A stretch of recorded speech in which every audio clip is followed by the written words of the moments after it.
One of the most peculiar and famous independent game studios of all time was recently bought out by Microsoft, and this time, I'm not talking about Obsidian. During this year's Psychonauts 2 trailer at Microsoft's E3 event, a surprise announcement was made that Tim Schafer's Double Fine Productions has been bought out by the company. Schafer has one of the more interesting philosophies in gaming history when it comes to making games, and his journey is filled with highs and lows, as well as questionable practices and motivations. This video looks at the career of Tim Schafer and what led to the current state of Double Fine Productions.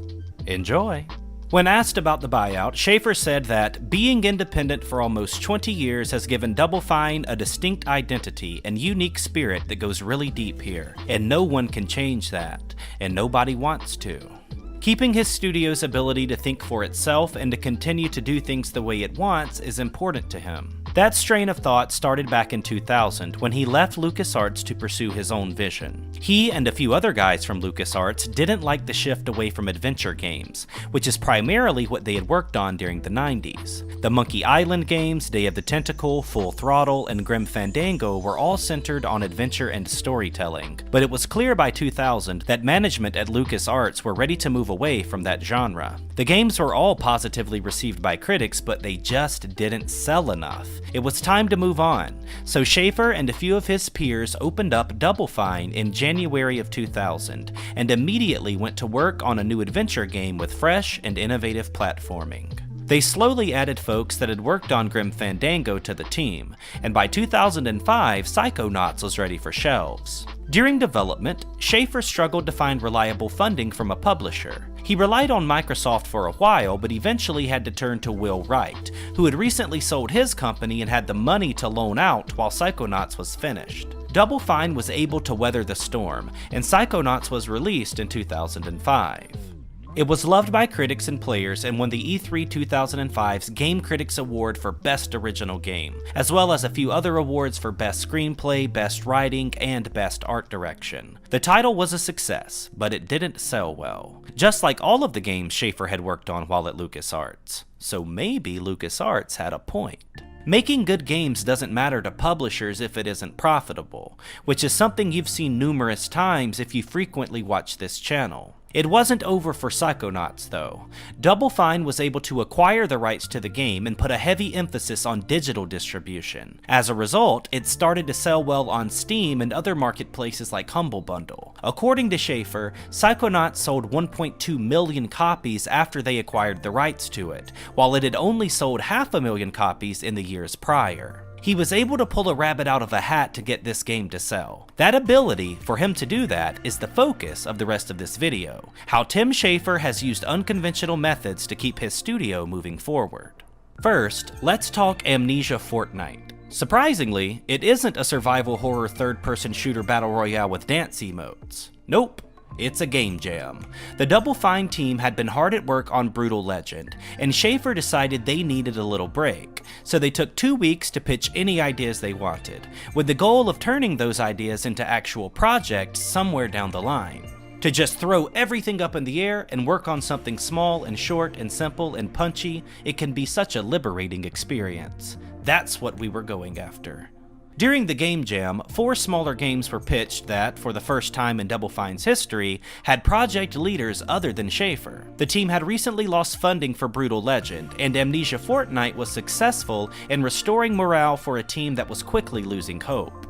They were able to eventually sign a deal with EA to get Brutal Legend published, and it did the same thing every other Tim Schafer game does: get pretty good reviews, but not sell as well as it should. Double Fine set to work on a sequel soon after, but they couldn't find a publisher again. So they decided to go back to the games that they had brainstormed during their game jam. They didn't have to lay anyone off, it kept the studio running, and it allowed more freedom and creativity to people who worked in the studio who had never been the lead of a project before. In November of 2012, Double Fine, along with Humble Bundle, announced Amnesia Fortnite 2012, a charity drive based on the previous Amnesia Fortnite. During this, those that paid a minimum of $1 US had the opportunity to vote on 23 different concept ideas. After the completion of the voting, Double Fine developed the top 5 voted ideas into prototypes that were available for those that purchased the bundle. The games with the most votes were, in order, Hack and Slash, a Zelda-inspired action-adventure, Space-Based DF9, a sim game set in space, The White Birch, an ambient platform game, Autonomous, a retro-futuristic sandbox robot game, and Black Lake, a fairy tale exploration. Each of the games had a different lead within the studio, and it was a great idea to get fans involved in the process. However, we have to talk about Space-Based DF9. The game received the second most votes of Amnesia Fortnite 2012, and a full commercial version of the game was announced in 2013, with an alpha version being available to purchase through Steam Early Access. On September 17, 2014, Double Fine announced that they were going to bring Space-Based DF9 out of Early Access status, and they would add features to make the game a full commercial release. This was due to a lack of sales for the game during the Early Access period. Here's the scummy part. After the commercial release, Double Fine released part of the source code and said that no new features would be added. Development of the game was over. The game was dead. Fans were pissed, and Schaefer did a lot of damage to the early access model. It eroded people's trust and added to an already sour understanding of how early access games are supposed to work. IGN gave the game a 6.8 out of 10 and commented, "Space-Based DF9 is charming, and its random events give you more to do and worry about than something like Banished. However, it lacks the depth and polish needed to make the task of expansion and crisis management go smoothly." Hey, maybe it would have had the depth and polish it needed if Schaefer and company didn't just throw it down after promising fans the game would be fully developed. Say what you want about Schaefer as a developer or businessman, but in this instance, he lied. There's no other way to say it. I guess he sort of made up for it a couple of years later. In 2012, he turned to Kickstarter to try and fund his next game, a Double Fine adventure. The original goal was to raise $400,000 to fund the next adventure game, and it shattered that goal by raising more than $1 million within the first 24 hours. Up until that point, it was the most funding ever received on the platform. The game was developed, named Broken Age, and released in 2 parts. They also successfully raised money from Kickstarter to develop their next game, Massive Chalice. Broken Age Part 1 was received well enough, and it made enough money that Schaefer said they could do a Part 2. Which also means that if the game didn't make enough money, like many of his games in the past, then he probably would have canned it after Part 1. The other Kickstarter game, Massive Chalice, didn't do as well with reviewers, and it didn't sell as well. What you are probably realizing by now is that Tim Schafer is pretty good at making games, but he's had to resort to desperate measures to do so. In 2014, Double Fine entered into the realm of publishing indie games on its own, and began to rely on other independent devs to help raise money and advertise the studio's games. According to Double Fine's COO, Justin Bailey, the goal that came out of the idea in Fortnite Amnesia 2014 was to help indies build their own community and empower them with the knowledge and tools they need to succeed on their own, providing them assistance customized to what indies need without also creating a certain codependence that dev-publisher relations normally require.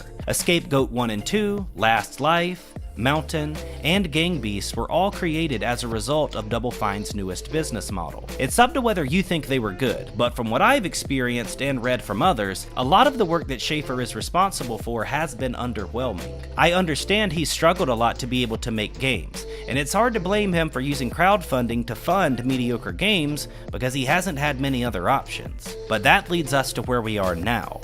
Psychonauts 2 will probably be pretty good, and a lot of people are excited for it.